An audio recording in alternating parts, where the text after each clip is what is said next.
খালি মেহেন্দিগঞ্জ থাকলেই হইব?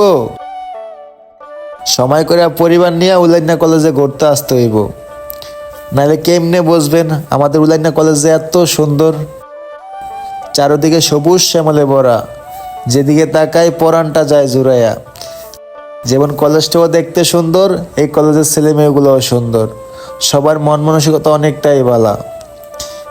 তো সবাইকে একটা কথাই বলতে চাই, আমাদের মেহেন্দিগঞ্জের মানুষ আছেন যারা, এদিক সেদিক ঘুরতে তো গেলেন, একবার উলাইন্না কলেজে এসে ঘুরে যায়েন, দেখবেন এত সুন্দর পরিবেশ আপনার কখনো দেখেন নাই। দেখবেন চারিদিকে ফুল আর ফুল, যেদিকে তাকাইবেন সেদিকে পরানটা জুড়ে যাইব। একটা কথা হচ্ছে কি জানেন, বর্তমানে এত সুন্দর পরিবেশ পাওয়া যায় না।